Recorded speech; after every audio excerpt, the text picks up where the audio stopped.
Omi is dead. Omi will just go down from here. VV is over. Haven't we heard different variations of this from many different people?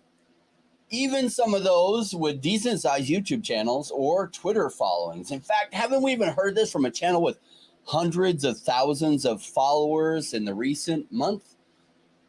Hashtag PBN said Omi was dead. Well, some people would say if those people with followings are saying it, then it must be true, right?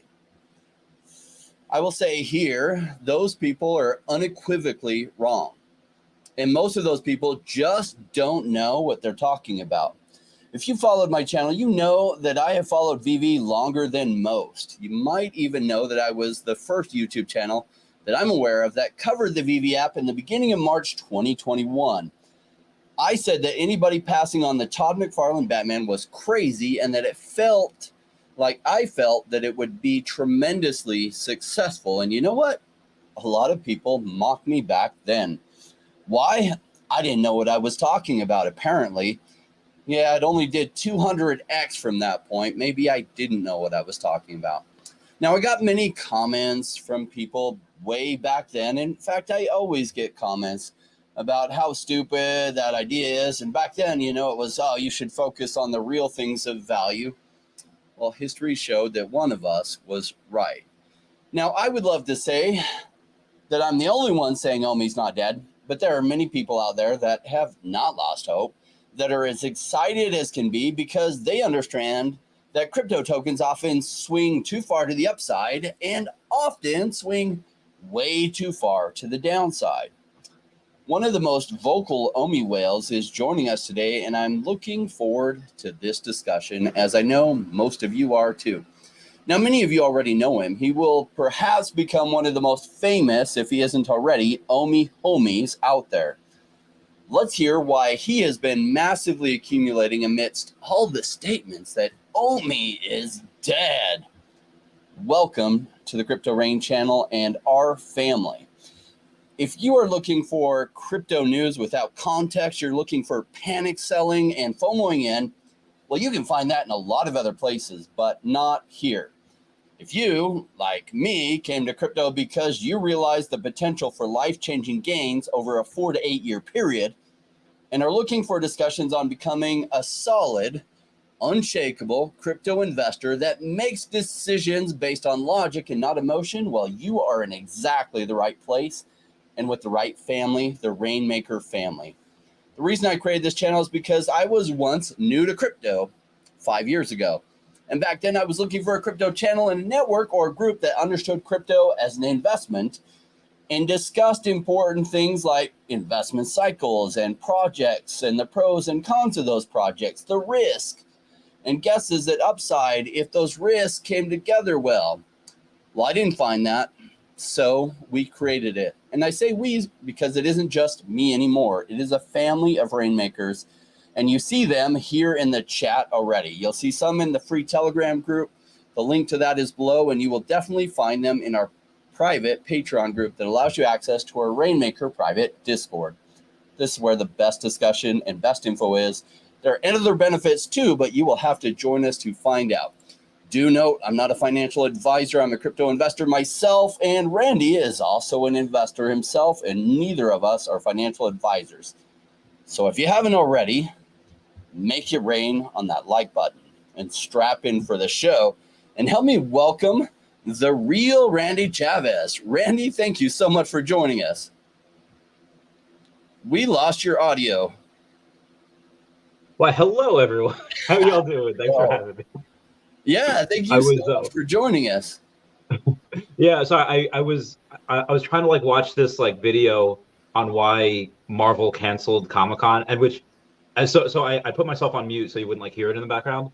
And it was, be advised, Matt Ramos put out a tweet the other day saying that Marvel canceled Comic-Con, they're not going. And if you just take that at face value, you think that they're not going to be there at all, which is ridiculous. So everyone started being like, "Oh, I'm not going to Comic-Con now. Just cancel the whole thing."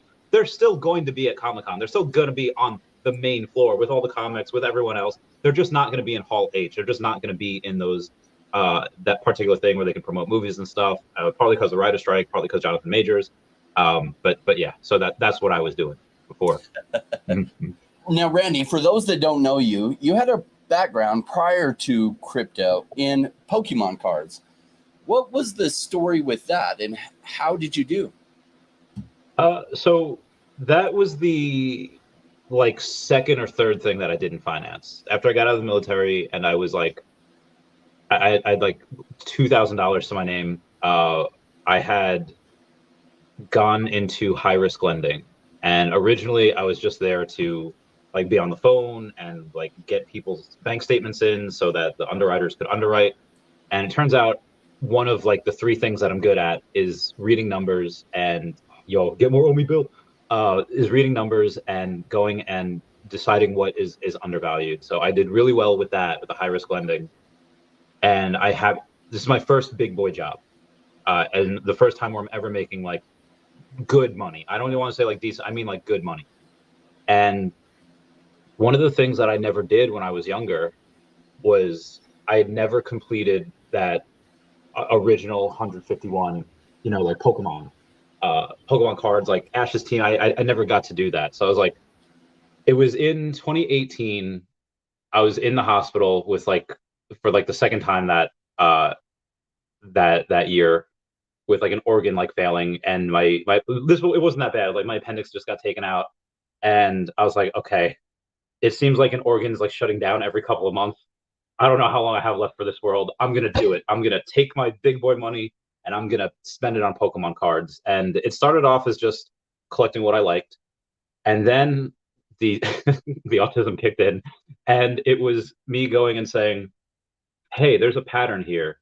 I'm buying again what I like, which happens to be Blaine's Charizards from the Gym Challenge series, and the PSA 10s at that time were a couple $100s. I think they were like $500 ish for children's cardboard, and people were thinking like I'm crazy, like you're finally making decent money for the first time in your life and you're buying children's cardboards. So it's like, let me live my life, bro. And I noticed that the PSA 9s of those were selling, or the PSA 10s were selling about 5 to 8 times what the PSA 9s were. And I noticed, I was like, I wonder if this is happening with any other card, like just to be silly and play those dominoes out. And it was happening with Blaine's Arcanine. It was happening with Rocket Zapdos. It was happening with, and I was like, okay, well, maybe this is just specific to this particular set because it is a weird set. And then I checked the Rocket set, and then I went and checked base set. It happened with every single set that had a first edition stamp.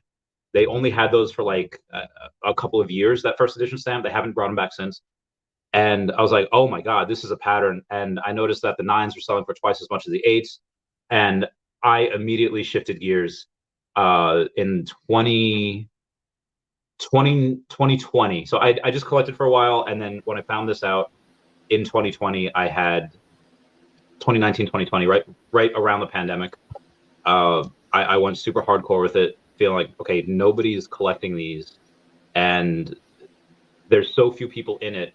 So few people are looking at this formula that I didn't create it. The formula was there. I just discovered it. It's not something that I did on my own. It's like, hey, here's the pattern. Here's the numbers that fit.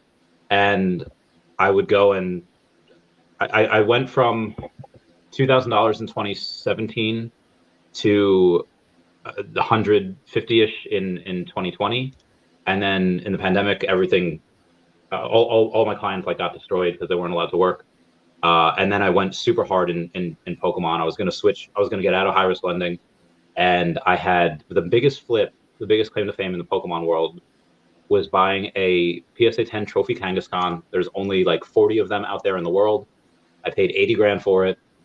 My mom didn't talk to me for like a month. Even my Pokemon friends were saying like, listen, this is dumb. You're being dumb. Like this is the highest anyone's ever paid is like 25,000 for one of these. You're paying more than 3x that without a sale in between. This is not right. And I was like, no. And the reason why I knew it was right is because when everyone started, the pattern was every time somebody would get into whatever they like, whether they like Venusaurs, they'll buy Venusaurs, they'll buy the base set, whatever they grew up with. And a good amount of those people, after they buy what they like, they go into trophy cards. And I see all of these base set cards, all these first edition cards that everyone grew up with. go up like 6x, like 8x, and the trophy cards didn't move at all. And I was like, oh, this is coming. Oh, I know what's happening. So I bought it, and within a year after I bought it, I flipped it for more than 3x at 279. So that I know it's a long-winded response to your question, but that is, I get really excited about that, really passionate, and I share that passion with Vivi and Omi, because again, one of the things that I'm really good at, out of like the three things that are there, is seeing what's undervalued, and that's what I see. Well, isn't really investing about pattern recognition, right? Mhm. And what I learned is it's just pattern recognition. What a lot of these people that are saying Omi is dead, they haven't been around long enough to really know the patterns. And so it's a simple pattern. I mean, underlying, I love what's going on with them. And some people are feeling frustrated, and the price reflects that. And so what's crazy is things often swing too high in a bull run, but in a crypto winter, they swing too low, and I love that volatility. So literally investing is about buying low and selling high, yet so few people do that. Isn't that amazing? They don't. They buy high hoping that it will go higher, but they don't buy low. Now, so you did Pokemon cards. What first attracted you to VV and Omi? It was almost by accident. I really like just the metaverse at large, and I was really big into Earth 2. I got super lucky with that, and it had launched in November of 2020. I got in December of 2020, and it was just going and buying these like land tiles. They're like 10 by 10 meter boxes. They partnered with Mapbox, and they made a 1-to-1 scale of Earth, and they called it Earth 2. And I saw people like going in like, hey, they have this thing where if you buy a certain amount of land, then other people buy land next to you in your same area, whether it's in the US, Brazil, India, it doesn't matter. You get a tiny percentage of what they buy.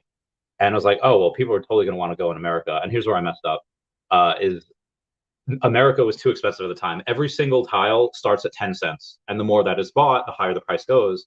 By the time I got in, America was like $1.50. I was like, oh no, this is too expensive. I'm gonna get the BRICS nations. So I got Brazil, Russia, India, China, and South Africa.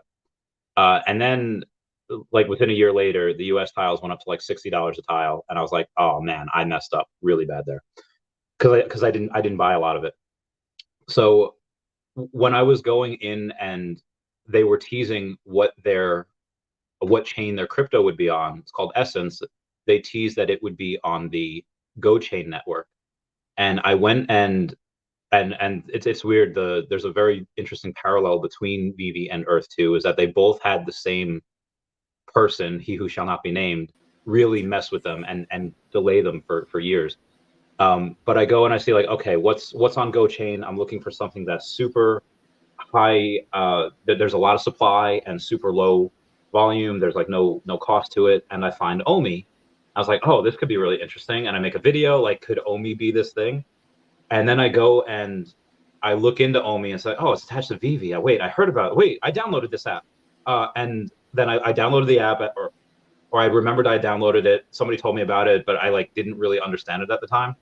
Mm-hmm. And then I looked into it, saw that Al Khan was in it.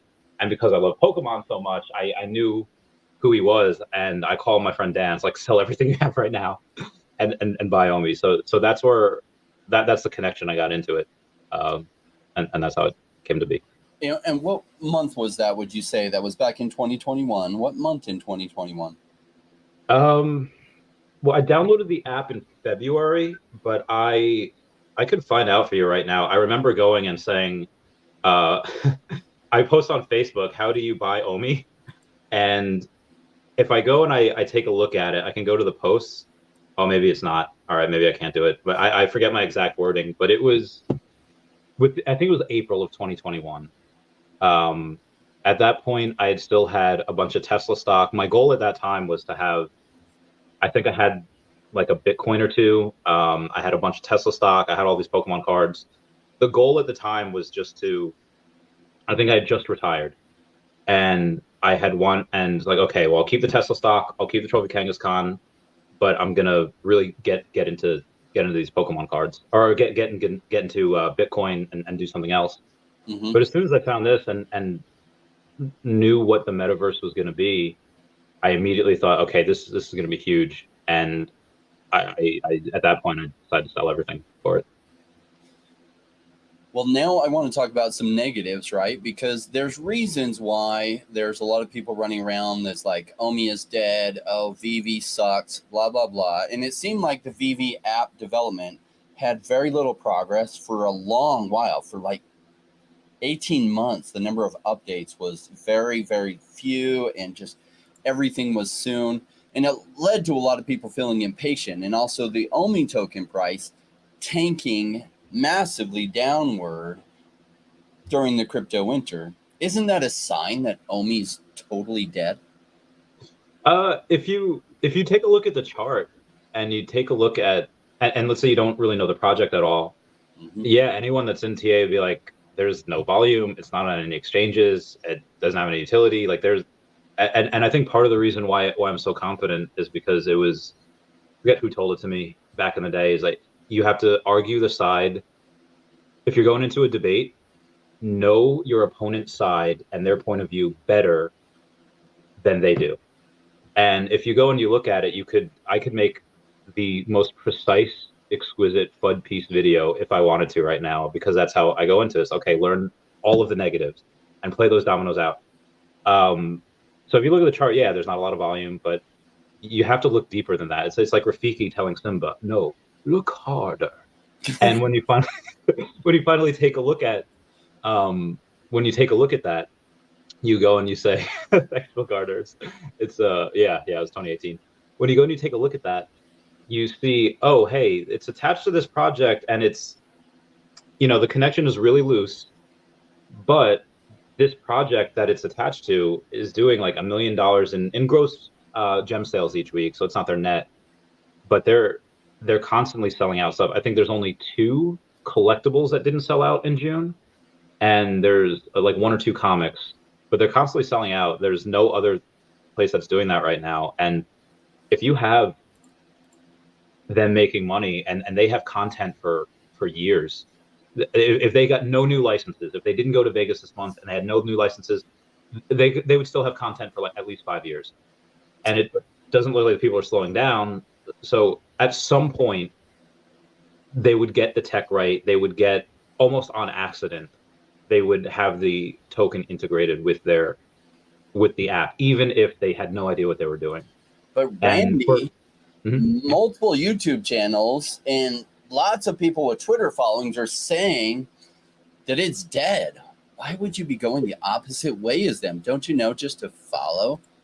Well, I mean, that's a really loaded question, because there's part of me that always goes against the grain, and you might consider me lucky. He's saying, okay, well, you just got lucky on Tesla. You happen to find that at the right time, and you're right, I did.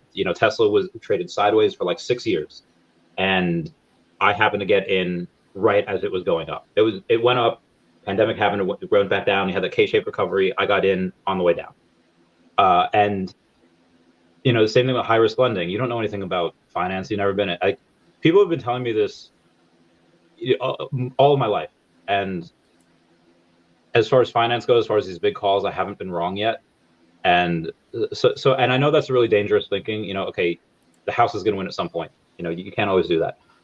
But at the same time, there are a lot of people with followings that are saying that. You have to look at why they're saying that, and the reasons for that. Some people, like you had said before, they're pretty new to investing. They're pretty wet between the ears. Just because you have a certain following that you gain from whatever, from X reason, that doesn't translate to, oh, hey, this following is because they're super smart in finance, or super smart in micro and macroeconomics. And then you have other people that maybe are really good at that type of stuff and can make really good calls, and they have, but maybe they're incentivized to say things that are against VV and Omi. And when you take that, you say like, okay, look at all the people that are saying it. Why are they saying that? And then you look at a bunch of the people that are saying, okay, Omi is probably a safe investment, not financial advice. And there are people a lot more successful than I am, like you, Sanjay, like Dr. Profit, like so many other people in this community that are wildly more successful than I am. They've been around for a lot longer, older, smarter, more experienced. I mean, even if you take me away and my source, I'm an outlier in the scatter plot. There's enough intelligent people that can succinctly explain why, with that gift of explanation, why it's a good investment. You don't need me in here. I could go away. This project would be fine. You know, this is, yeah. Well, any one of us could totally go away and it wouldn't matter.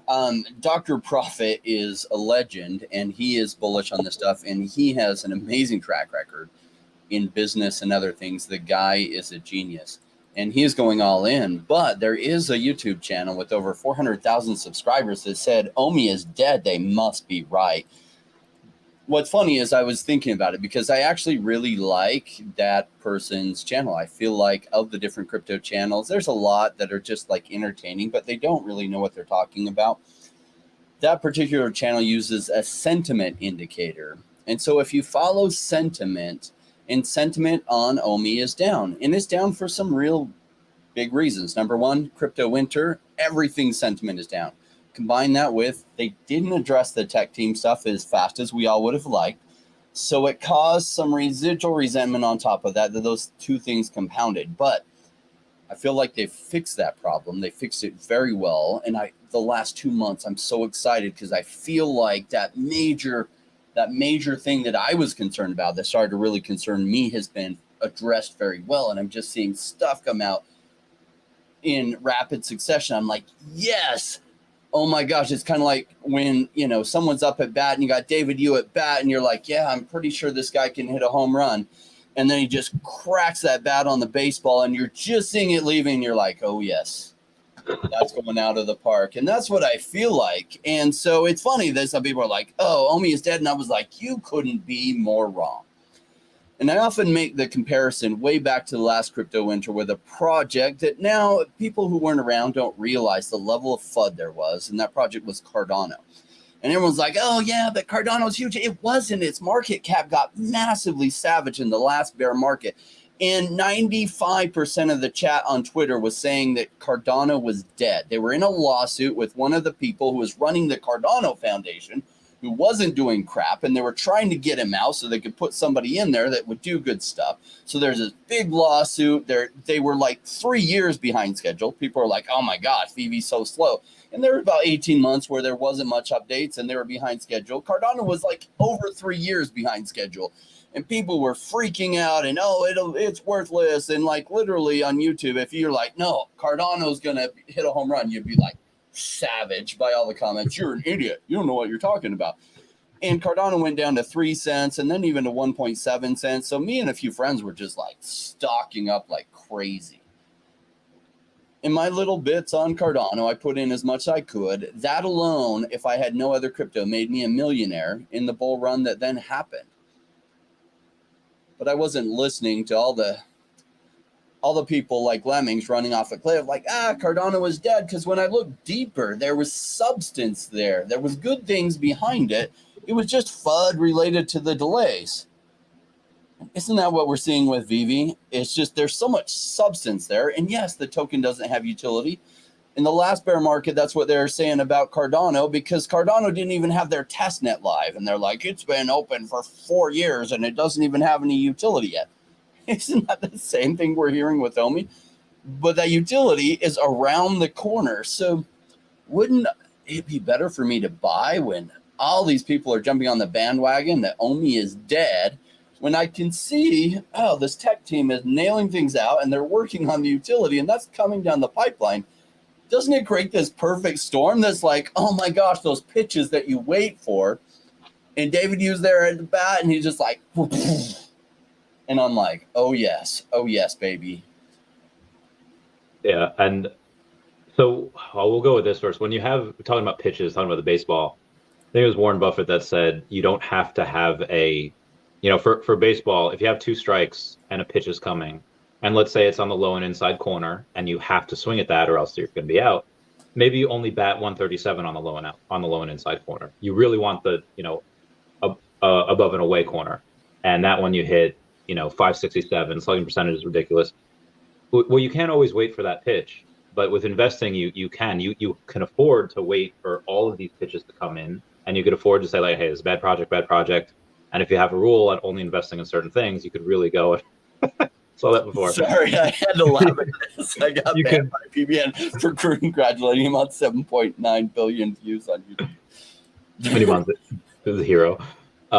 So this is like one of the things where I don't go all in on just every single project I see. I originally, I had Uber, I had a lot of the VOO and the SPY, I had Snap, I had Shop, I had all these different things. And then when I found Tesla, I was like, oh, this is stupid. Tesla's gonna outperform all of them. And I'm not saying that, okay, if you're investing in Bitcoin or Ethereum, you're stupid because it's not going to go up as much as OMI. No, like that's super safe, and you're most likely going to do very, very well.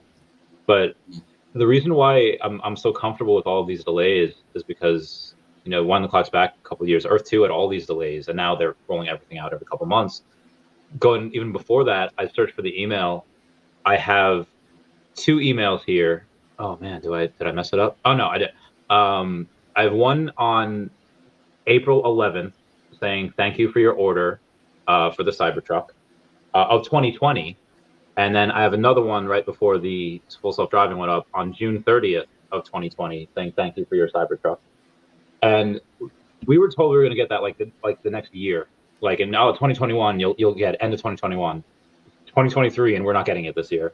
And that's $1 trillion company. So if I've been accustomed to delays, I've been accustomed to people saying this FUD that for whatever reason should not exist, but it does. They say like Elon Musk is a fraud, he's doing accounting malpractice and he's going to get arrested. And so when you have some people that are, again, it's their first time investing, especially not just investing in general, but in crypto, which is, I feel like if you're investing in stocks, that's like, okay, like peewee, middle, maybe high school football, you have like, if you get hit, it hurts, but it's not like if you're stepping into like a ring with a professional fighter with crypto. If you get hit, you're down 80-90%, and that really hurts. So a lot of people, their first time getting punched in the face is not by an amateur, by a professional. That'll make you see stars, it'll make you regret being born. And that's a lot of these people that are just impatient, and it's a lot of younger people too that haven't seen too many winters. And I didn't mean that like crypto winters, or quote Gimli from Lord of the Rings. They've seen too few. Or I guess that's like a loss. You have these people that are, and a lot of people say like my generation is too impatient, and they, a lot of them want something for nothing, and they're just not seasoned enough to look at all of the amazing things that the company is doing, and the revenue that it's making. I always go back to that, just the amount of revenue that is making, and they'll stay alive forever. They don't have to be like, oh, we got to get this done by X amount of time or else we're going to go bankrupt. There is zero chance of that. They literally just delayed. They set the $200,000 payday with Incredible Hulk #1, 10,000 copies, $20 each. Would have been easy 200,000 just on the drop alone. And there's like, nah, we don't need it. We'll delay that because you guys are complaining that for X, Y, and Z, we'll delay it. And a lot of people are really happy about that, that they're listening to the community. I don't think there are any other platforms out there that have made $200,000 in the last month, much less one day. If there is, if I'm wrong, comment down below and tell me, show me a link, whatever. But I think that a lot of people are really like kind of just saying, oh yeah, that's that, but they're not really looking at how big of a fact that is. What's interesting is I noticed this thing that always puzzled me, and maybe it's because of my upbringing. Like, I was fascinated by people becoming rich because I grew up so poor, and so I didn't want to be poor because poor equals less options. And I realized every time my dad's job had him move, then I had to move. Why? Because that was my family, and I would have to make new friends and other things, and it was hard. And I was like, Dad, why don't you just not move? And he's like, well, we don't have the money. And he was right. They didn't have the money. So I was like, how come some people have money and some people don't? And so I started to study people who had a lot of money. And I realized that they just think a different way. And if you can learn to think like they do, you'll make the same good decisions they do, and you'll pass up all the bad decisions that a lot of other people make. And so I got into real estate investing because real estate is a fantastic way to make great money over a period of 30 years, unless you get really, really lucky and you do it sooner. But really, over about 30 years is pretty good. And I remember I was driving with this guy and he wanted to talk about some things. And so we're driving and we drive past where this Walmart is going in. He's like, oh, my family had the opportunity to buy that 20 years ago for like $30,000. It was like 40 acres or something, 20 acres, like that corner where the Walmart was going in, a Panda Express was going in. And I'm like, oh my gosh, why didn't you buy it? And he's like, yeah, they were even going to finance it. We didn't even have to do a down payment. We just would have had to make payments on it at like a 4% interest rate because it was a friend of the family. And I'm like, oh my gosh, that's crazy. And he's like, yeah, but there was nothing there back then. And it's like, yeah, but this road was a dirt road back then, but it was a big main dirt road, right? And he's like, yeah. And this other road, right where the intersection was a big main dirt road. And he's like, yeah. And I was like, okay, well, here's the deal. I can take you about 3 miles north and we can get another probable intersection, but they're just dirt roads right now. And you can buy that. You could get about 5 acres for about 20 or 30,000. So it's not going to be as many acres, but you can get a corner piece and they're pretty cheap way up there. And he says, yeah, but there's nothing there. It's like, of course.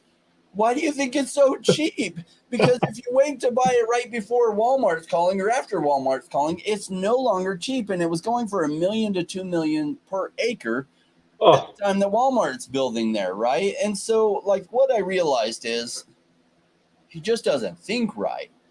And I call it golden vision, is the ability to just kind of add up some patterns of like, okay, because if you wait till it's already doing super well, the price is already reflected.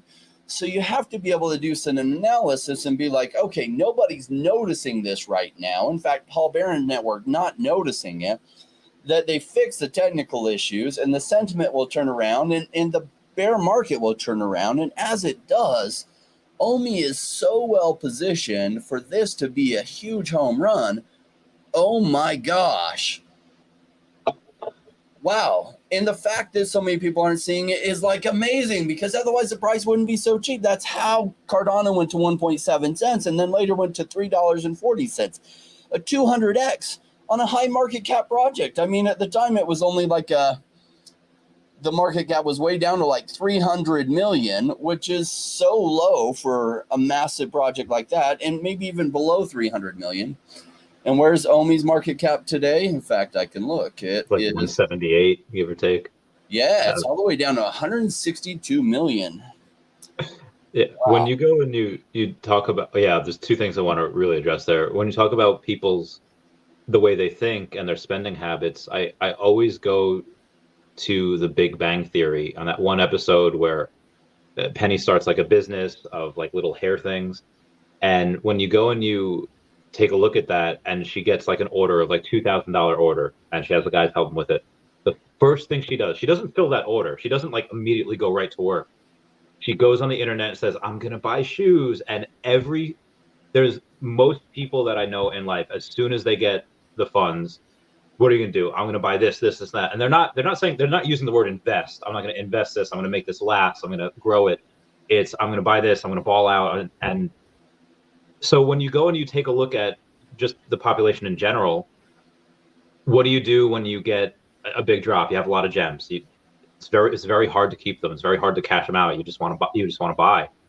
And you have that's most of the world.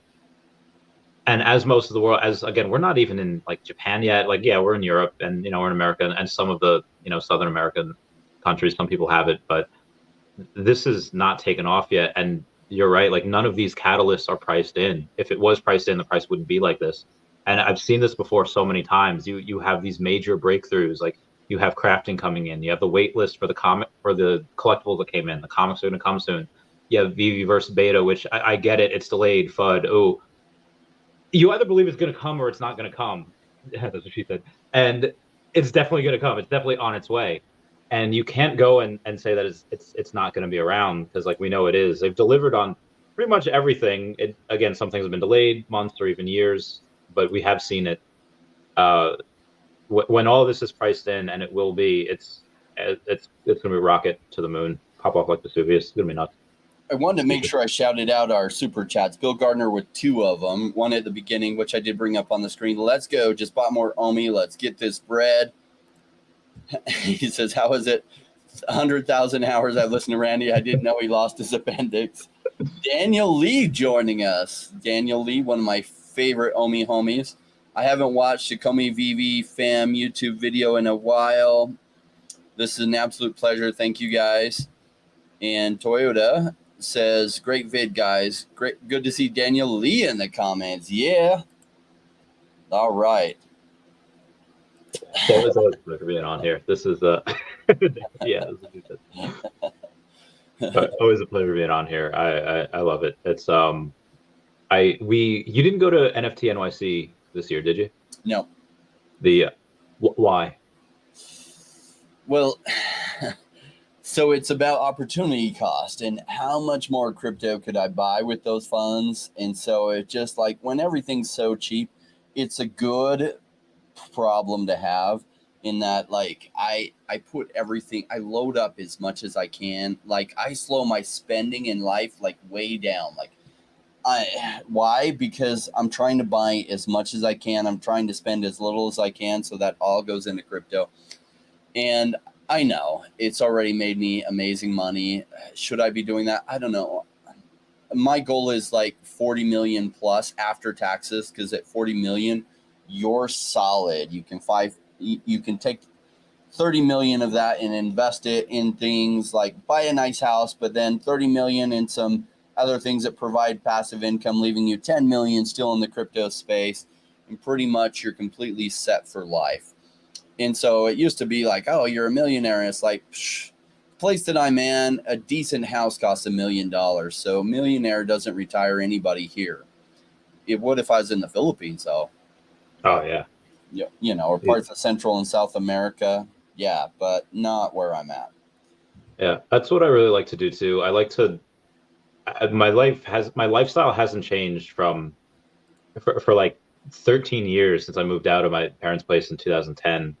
It hasn't changed, whether it's a civilian life, military, back to civilian when I was a millionaire. I have nothing. Now I have a little bit of money waiting for the next bull market. And I think it's really, like you said, to keep costs low. Because, like, God forbid, aliens invade, the world blows out, whatever, and, you know, lifestyle is really not going to change that much. I've seen some people really go mad where they have a lot, but, you know, they over leverage themselves. They have this huge house payment, they have this huge car payment, they have, you know, whatever, and then slowly but surely they have to get rid of things. It's like someone that's becoming super yoked, super in shape, and then suddenly losing their body. And I see people really not having a good time with it. It's also something I kind of wanted to ask you as well. You've seen people go from poor to rich to poor. What's your advice for people that go and suddenly they've never had, you know, any meaningful amounts of money? Suddenly they have 50, 100 grand, $250,000 or millions of dollars. What do you think? What's like your advice to them? Because that's a dangerous amount of money. Opens up a lot of doors. Most people go broke a couple of times before they're ready to keep the money well. And so probably the first time you go through a massive run, you're going to look back and regret some things that you could have done differently. You probably won't be as careful with the money, as you'll later regret that and be like, oh my gosh, I blew through a lot of money pretty quick. And then you'll go through another crypto winter and you'll learn some very valuable lessons from that. And the next time you'll probably be more ready. So good point that you bring up, because one of the challenges with people that just hit a home run in crypto is if your wealth vastly exceeds your personal development, like you get lost in life some. And Randy was hitting on that. And it's actually everyone's problem that they want to run into in their life. But yeah, I look forward to, because I think a lot of people that are here are going to have potential to figure out what that's like. One of our viewers asked me a question. Let me just share with them. They said, what's my MCP rank? It's right here. You can see it. Member since March 3rd, 2021. I'm really big on these. Here's one of my secret rare Spider-Mans. I've got two, but another one's in my wife's account. She hasn't even gone through KYC yet. Yeah, just some of things that I like. So yeah, I'm big on these Batman versus Killer Croc. They're super cheap right now, but this is my rank, 55 level. And I don't position it super well for like the maximum number of points, because what I do is I find ones that I really, really like and I buy a lot of them. You don't get a lot of points for that, right? Because it's like duplicates of the same thing. Yeah. But for investment, that's how I think about it. So I don't have tons of sets even. I only have, even though I've been in so long, and during January a year and a half ago, the value of my vault was like $690,000. And it's not there anymore. In fact, this, it used to show us. I don't remember where it used to show us at, but yeah, it's fallen considerably from there, and that's all right. Yeah, full set's only 63. I do have 770 comics because I went ham on some of the things that I really, really like. Nice. Yeah, I've done similar. Well, I've done. Yeah, I bought things I like. Yeah, I really like the Mighties. I really like the Lokis, obviously, and then you know, I spent way too much on Luke Skywalker's. Like I got the 43 set, like the rare, ultra rare, secret rare, all 43, which cost me a little bit more than I would have liked. I got the number 48 and the 47 rare as well. Do you want one of those, by the way? I'm focusing on making a really big purchase. I've been buying a couple of these things in the background. Nobody knows what that is yet. Do you want my Luke Skywalker number 48? No, I'm gonna wait till they're cheaper. I feel like they're way high. Good time to sell. If I had one, if I'd gotten one on the drop, I would be selling it. In fact, I probably would have sold it already and bought some other stuff, the stuff that everyone's forgotten about. Because right now it's like, oh, Luke Skywalker, the secret rare is like super hyped. That's usually when I'm taking profits and I'm then rolling into something that's not hyped, that people have forgotten about, that I think has really good potential. Yeah, sub 100s. Some of them just don't exist. They're just not on the market. The sub 100s are I think are really cool. It doesn't matter what the edition's size is. There's only 59 sub 100. So I think that's really cool. I really. Jester, can you start over? I just made it. Welcome, Jester. Jester is absolutely part of the Rainmaker fam. I've seen that type of comment before. I'll be like 6 hours into a stream. Like, can you start? Like, my God. Well, next time I do a really, really big one, you should come on. Like a huge one. Like a 75-hour stream, something like that. Oh my gosh. Yeah, if you do one of those, let me know. I'll come join you for like an hour or two. I had the perfect chance this week. My friends are gone. They're going on a cruise. I was, house sitting and bunny sitting. I don't know if you saw that status. I let the bunny out. I was streaming here, at the kitchen counter, and I hear like a little gnawing, and it was fine. The bunny was chewing her little cardboard house, and I saw it a couple times. So after I heard the gnawing, like, oh, she's just chewing a cardboard house, but she didn't. She climbed onto the couch and chewed the couch, and destroyed the couch. So now, like, I'm not looking forward to them coming home. Like, oh God, I'm sorry, guys. Yeah, I saw your post on Twitter about that. I was like, oh snap, freaking bunny. Could have bought so much more of me. This is an interesting question. Vivi Puski asked, do you know anyone stacking soul stones? Wondering where I stand at the moment.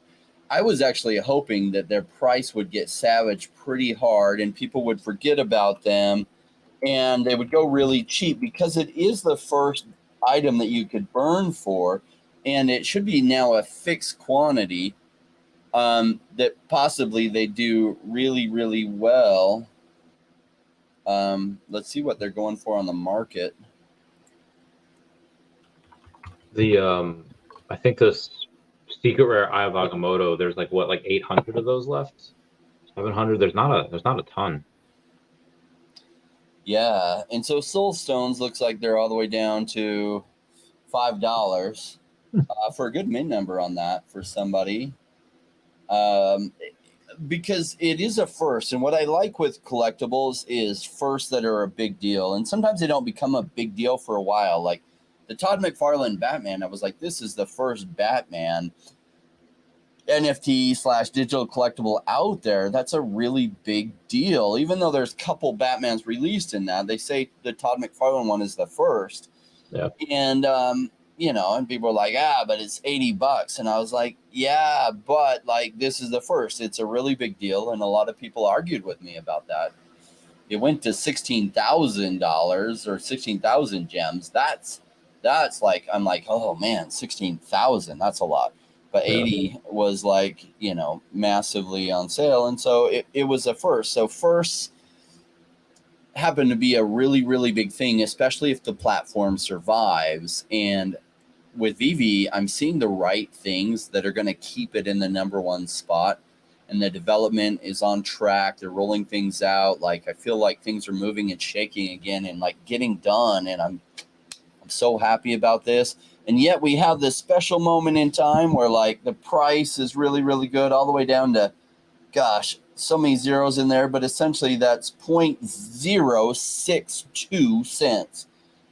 Oh my gosh, that's so cheap in my opinion. Now, have I been buying? Yes, I've been buying more. Do I have as much as Randy? No, I'm much more diversified than Randy. In fact, let's talk about that, Randy. You are not very diversified at all. You've gone mostly all in on Omi. How comfortable do you feel with that decision? Oh, very comfortable. The timeline in which it pays off, I have no idea. Probably months, several more months from now. But this is, I don't know. I like it when it sucks. I feel like Rihanna, I like the way it hurts. Maybe that shows a kinky side to me. I'm not sure, but there's no worry here. It's just it'll hit. We just don't know when. And I went back to work like a month and a half ago in late April, early May, and it's just so I could buy more. I was around like the 140, 150 mark. I'm up to 172 now, and the goal is to get to like 200. Even if I get to like 180, that's fine. Mm-hmm. I'll do that. But if somebody has a better project that's equally as safe or almost as safe that you can get a better ROI on, like I'm all ears. Like I'm ready to go. I'm ready to do it. But I just don't have I just don't see it. And I get shield stuff all the time. I even put a little bit into Grumpy Cat, a little bit into 4chan as well. 4chan's had a meteoric rise. That's been great.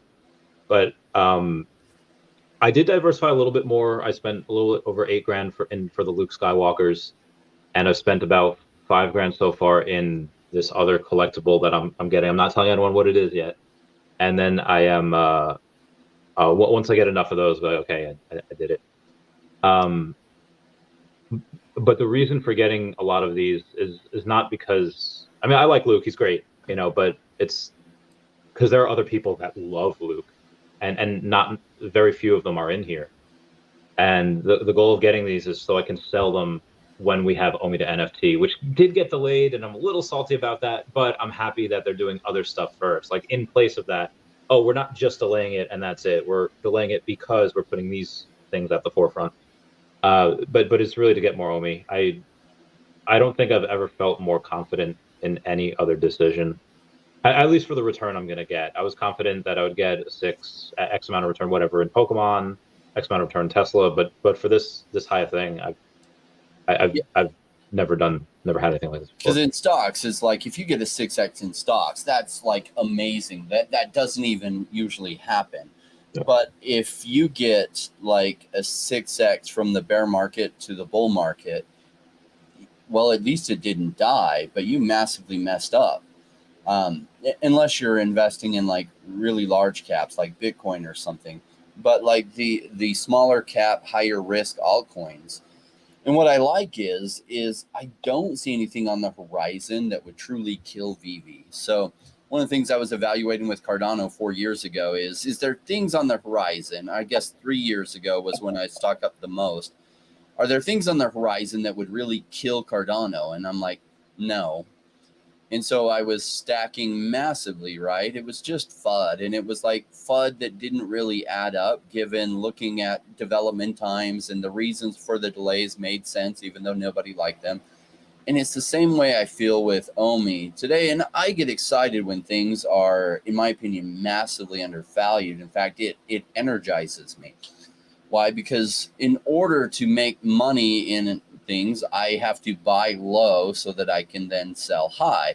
Because if I buy really high and then I try to hope for really, really, really high, it just doesn't work out that well. So I tend to look for things that are over fudded. And then I evaluate what is the FUD about and what truth is there to it and what are they missing if they're missing anything. And a lot of things that are over fudded, I don't touch, but I'm looking for the ones that all the FUD is short-sighted. And I feel like the FUD on Omi is short-sighted, meaning, yeah, it'll presently hurt the price. Well, great. I want the price to presently be hurt. Why? Because I want to buy cheap so that then later, as these things get resolved and all the people without vision later jump on the bandwagon after it's 10x from here and they drive it to 20x or 30x or higher. Well, thank goodness for them.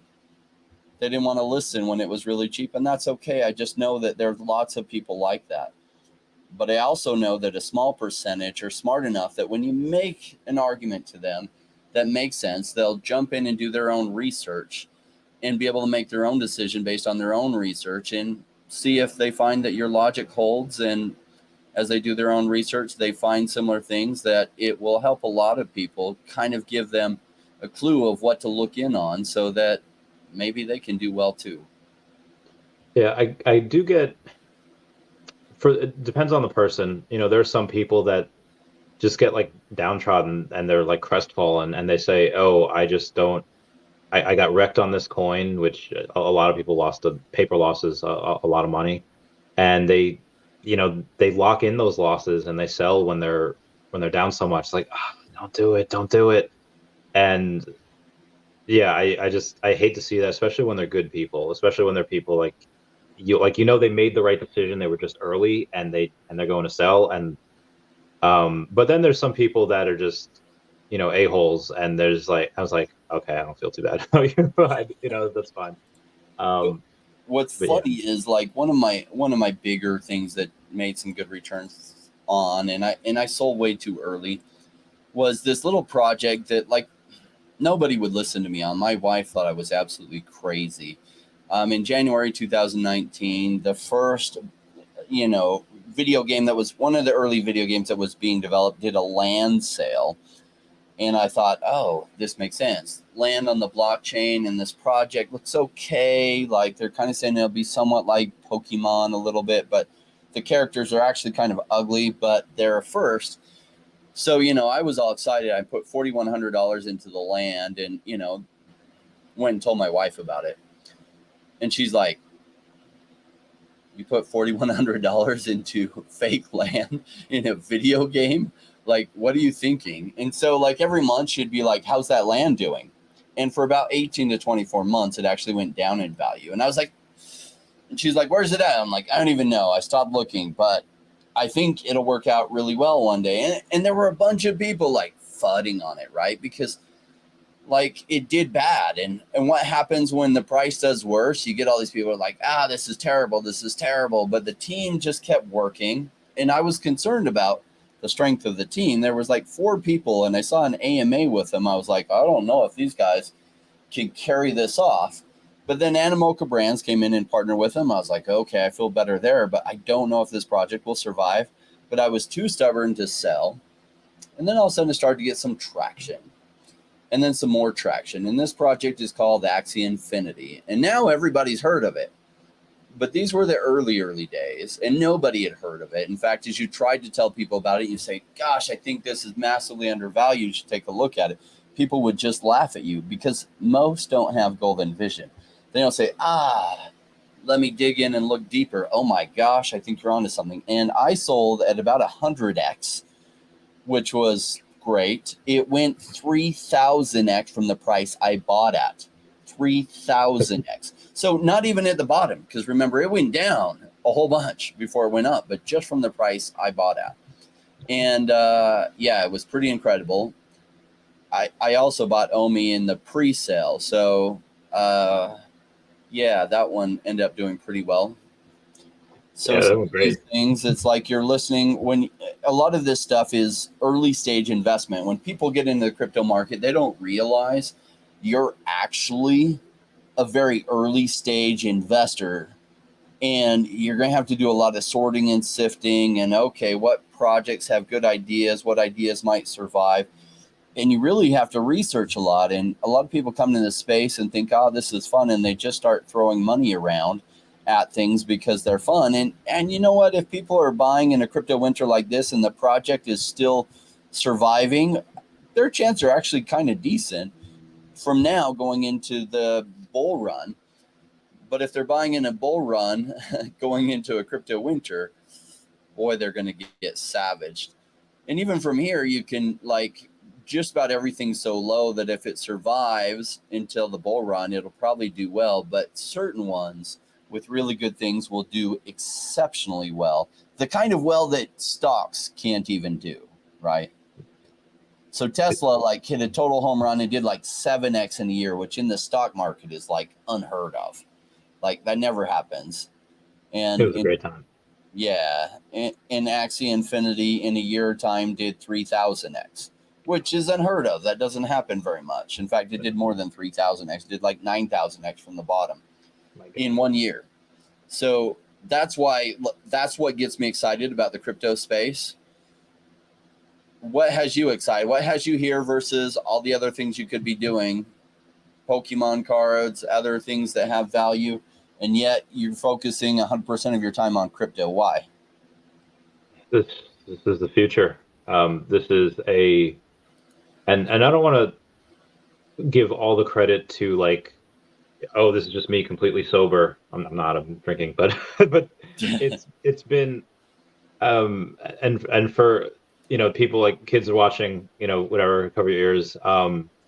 I've had my eyes opened on more than multiple occasions by LSD, and it showing you every single aspect of a problem, what could go wrong, playing those dominoes out, every single branch of every scenario of what could go wrong and what could go right. And I think really the only things that could really mess us up as far as like the downside goes, I mean, you've kind of seen parts of it where it's like, okay, well, we had that threat of World War III. Like there was some points in time where like, hey, we're getting really close to people really making some really poor decisions, and some poor decisions were made. But that's one of the things that could really mess up the world, not just this project. You have this last couple weeks, some 911 calls come out and some dash cam footage and body cam footage of someone in Las Vegas saying, hey, there's an unidentified flying object that landed on my background. There's beings that came out of it. And it's like, okay, if there was an alien invasion, yeah, that could mess us up. It's really the only things that could mess us up are really like that type of stuff. The competition is there, but they're all competing for second place, at least as far as this is going. Yeah. I take a look at what people are investing in the metaverse. You have Republic. They have about $1 billion in assets under management, so not a ton, but they're not like BlackRock or anything. They don't have trillions, but they had a arm of theirs called Every Realm spinoff. Ken Gwynn, CEO of Republic, was on the podcast, and he talked about the metaverse, talked about how he kind of let that particular arm go to Janine Yorio, who was also on the podcast. And she was at one point the biggest landowner in Sandbox. And I remember telling her on the show, on the channel, like, hey, that like all these particular licenses that everyone's going to want are going to have a metaverse. Like yeah, and she'll buy it when it comes out, when it becomes viable. But she was one of the biggest in Sandbox. She had a $60 million funding round with Andreessen Horowitz. You had Andreessen Horowitz also do, I think, like a $23 million funding round with Cryptoys, or it wasn't just them; it was them and other people as well. And these are relatively small compared to what the big boys are doing. Like when you have Mark Zuckerberg that had up until last year, I think spent about 15 billion a year. I think he's spending 25 billion a year on the metaverse now. And that will at least sustain, if not grow. And by the next in the next 8 or 9 years, he'll have spent about $250 billion on it. And he is not dumb. He's extraordinarily intelligent. I think more so than he's in the top 1, maybe even 0.1% on the planet. He's not doing this just so he could break even. This metaverse is a multi-trillion-dollar opportunity. Digital collectibles is, again, another $1 trillion opportunity. Just collectibles in general is $1 trillion. And this is the way the world is going. On accident, Vivi could just float, not do anything, rest on the laurels, and they'll get a good part of that. But with everything that's coming out, you have IP branded worlds. We don't know which ones they are yet. They're probably going to be, they probably start off small and then gradually get bigger as it works out. But then you had David the other day not the other day, it's like 2 months ago. I think it was on the Binance interview. I forget which one it was, talking about AI. And he said, yeah, I think that'd be really cool if we could get, some of our characters that we have in Vivi, in the Viviverse, to have, like a chat GPT in them, so that you could actually talk to Captain America. Like, he's not just an NPC that says 3 lines of code and that's it. You ask him questions and he'll answer as Captain America. And yeah, you could do that in your free time. You could code it. It's like, hey, chat GPT, pretend you're Captain Steve Rogers, and do that. But to actually have that experience, the Apple glasses, this is stupid undervalued. You're making me want to like go be a male gigolo to go get more money so I can buy a moment. And I know it's a super long-winded response to your question, but every single sign points to where the world is going, where all this money is going to go. I mean, again, you had BlackRock, Fidelity, Deutsche Bank, all of these multi-trillion-dollar money managers go and file for Bitcoin ETF. So this is the way the world is going. Like, you're not stopping. It's not going to go backwards. People get nostalgic for like the 80s and 90s before like internet and yes, great times. The world is never going back there. We're going inward, and what companies are in the best position to take advantage of that? I mean, you have all these companies making, doing tens of millions of dollars in funding rounds, like Sandbox and Decentraland, and there's not a lot of users. A lot of users are on Vivi. Go where the money is, and yeah, that's what. It's created a special community, right? And that community has been great because they are selling out during this time. And who can say that? There are some competitors coming on their heels, but they're still like so far back compared to where Vivi is, that as long as Vivi doesn't waste away their position, they're going to stay way out in front. And maybe some of these, they would have to throw in the tune of billions of dollars, well-placed money, to even be able to try to catch up, because Vivi has all these important licenses. And so there's projects like HRO is pretty cool. Cryptoys is pretty cool. And I think all these will have their place. But a lot of the first editions of digital collectibles have come out through Vivi, and that's a big deal. So as long as Vivi survives, and especially if there's interoperability, a lot of people are going to look for those first editions and first appearances of things. And what's crazy is the amount of money people will spend on a flex. I mean, why else do people spend $4 million on a Bugatti? The social flex. Why else? Like, I invested before the Vivi app came out, there was NBA Top Shots, and I had collected baseball cards and to some extent basketball and football cards as a kid. The baseball cards did almost nothing. The basketball cards did decent, and the football cards did decent too. And the reason is the baseball cards, they were making like gazillion of them by then, but not the NBA cards and the football cards. Those were somewhat newer, and so they weren't that many collectors. And over time, the number of collectors grew, and so those have good value. So I kind of understood these moments and the importance of first. And so like the first NBA stuff on the blockchain, even though I don't follow NBA at all, it made sense to me. And I put about $1,100 into packs. And just 6 months later, that $1,100 turned into $185,000. And I was like, crazy. And it's since retraced, and it's worth about $25,000 now. And I haven't sold any of them. I'm just holding on them because these adoption things come in spurts. And so we saw a VV adoption wave come when the Todd McFarlane Batman hit like 500 or 800, and then it pulled back, I think, all the way down to like a couple hundred. And then January of last year, things ran up crazy, and the Todd McFarlane Batman went to 1,600. The Secret Rare Spider-Man, the floor price was like $95K. You had other things that just absolutely went crazy. I think the Walt partner statue, didn't they go to like 40K or something? 50. We had confirmed sales at like 48 and 50. Yeah. Yeah. And then it pulls back, right? I did want to give a shout out to some legends here joining us, Doctor of Stuff and Jordan Reese. Hey, great to have you guys here. Yeah, love them. I was concerned. What's funny is I called Doctor of Stuff like 4 months ago, and I was like, maybe 5, and I was like, K. I am concerned about the level of red flags that I'm seeing. I was married to a high conflict person, and there's like high conflict people put all these red flags everywhere, not necessarily on them, but they create it in others. And I was like, man, is something going wrong here with VV, these different lawsuits? And I'm frustrated by the development cycles, but supposedly it's getting fixed and those fixes will be good. And Doctor of Stuff is like, yeah, I hear you. And he's like, they're fixing it. And we just talked about it. And I was like, okay, cool. And so I've been watching super close since then. And it was almost right after that discussion that things started to roll out like this. And I was like, yes. And over the past 5 months, I'm just like, oh my gosh, yes. Woo! I'm so excited where this is going to go. And you know what? There's a lot of people buying into the FUD on Omi, and that's okay. You know, we don't give financial advice here, so I can't tell them what to do. I can just tell them what I see, what I like, and why I'm doing the things that I'm doing. And they get to make their own big boy and big girl decisions. And I know a lot of them are going to make decisions. They're a lot of them already chosen to sell at this time, and this is never a sell time for me. Like unless I have to pay for food or something or rent. Yeah, this is like go time, and I feel like Omi's in that sweet spot that's just so cheap.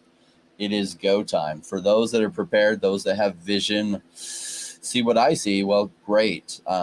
Willing to take the risk because there are no guarantees.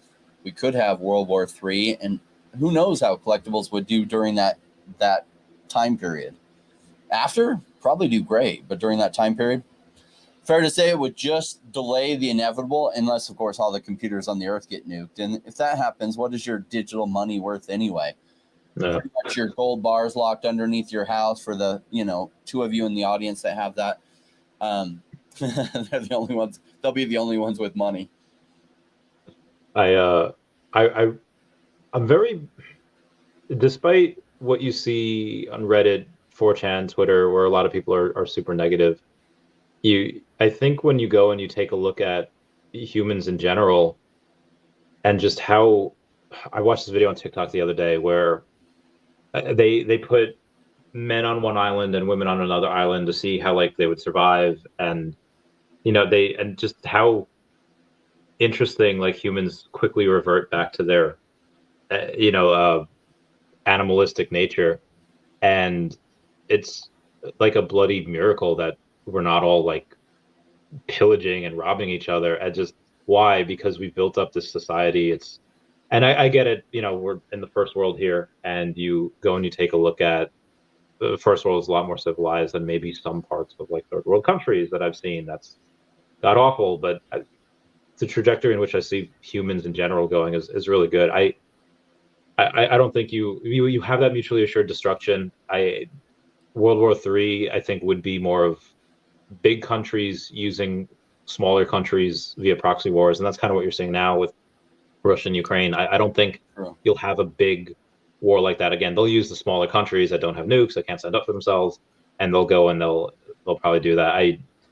To use those nukes, it would be, you'd have to have a lot of really bad things happen. Again, I'm bullish on the human race, so I said, not worried. Yeah, and that could happen. And if that thing does happen, everything's going to change anyway. So it's like, well, when I was graduating from the university and I was considering investing in Google, which was IPOing at the time, and unfortunately, I thought maybe Warren Buffett would know what he was talking about. And Warren Buffett said that Google was a terrible investment. It was massively overpriced at their IPO. And I had about 3,000, which for me at the time, like, that was a ton of money. And, I had lived off of Top Ramen with an egg in it and just as cheap as I could in order to scrap and save that money. And I wanted to put it in the Google IPO. And I didn't, and at the time, it's like everyone thought I went to the university in the U.S. that they thought George Bush was going to go to war with Iran and that we'd be in World War III in a matter of a month or two. That war never happened. I didn't quite understand how a war with Iran would cause World War III. Like, it's Iran. They're not very big.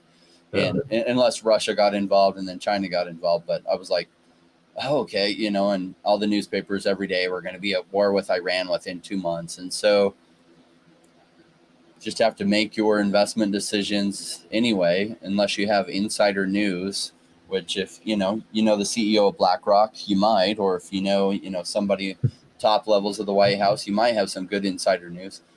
But short of a massive war or aliens invading, we're probably, I like OMI myself. Now, I haven't gone all in on it like you, but because I don't go all in on anything, but if I were to go all in on something, it would probably be OMI. Like, if I could only choose one to go all in on at this price, it would be OMI. There is another one that I like. It's just riskier. That the potential for returns is so much higher. It's just riskier that I'd never go all in on it. And that one's Bumper. And I know I've talked to you about it. Yeah. Bumpers are doing fairly well. Bump. I actually told a buddy of mine about it today. He chose to get more Bitcoin because, green candles. He's like, oh, it's up, for like 10% today. Let me buy it. Like, okay. Still not bad to get in for long term though. I like Bump. I like obviously OMI. For the meme coins, I really like Grumpy Cat and 4chan. For the other, the top 10, buy anything in the top 10. It's probably going to go up in the next couple of years. Nobody knows, but yeah, that's the other thing. I think you have a lot of the whenever I make big price predictions for OMI, and I say like, 10 cents is probably, a good case for 2025 for OMI. People are like, okay, well that's, was that a $20 billion market cap? Like, that's a lot. Or when I say like eventually I think OMI could be $1 in several years away from now. And they say, oh, well, only $1, it's a $300 billion market cap. No way, that's the price of, Cardano. It's like in the top 10. I was like, okay, well, you guys realize that in 7 years, you're making the assumption that the top 10 is just going to stay where it is right now, and that market cap won't change, and it's going to go up so much. That's 2 more bull cycles away. So there's a very good chance that OMI could be $1, and that's assuming there's no burns, and we know there's going to be billions and billions of burns. But there's a very good chance that you could have a $300 billion market cap and not be in the top 10. I think by 2030, most of the top 10 will have at least $1 trillion market cap, if not multiple trillion. So I think this is very possible. Totally agree with that sentiment. Well, Randy, I did want to thank you all for joining us, and thank all the audience for joining us. I do have a rap that I play at the end of the videos. And this rap is just the principles behind investing that I've seen. They didn't come from me. A lot of them came from my mentor in real estate, who at the time was worth a couple $100 million, took me under his wing and taught me about real estate investing and the principles behind investing. And it's just some things I've noticed in the crypto space since 2017. And I do know several people have become multimillionaires from crypto. And these are just the principles that they invested on, that I followed, that made all the money. So I hope you enjoy it. I wanted to put it in rap form, though I didn't sing it because I don't have a good singing voice. Charlie out of the UK sang it for us, but I did write the words for this. Thanks, everyone.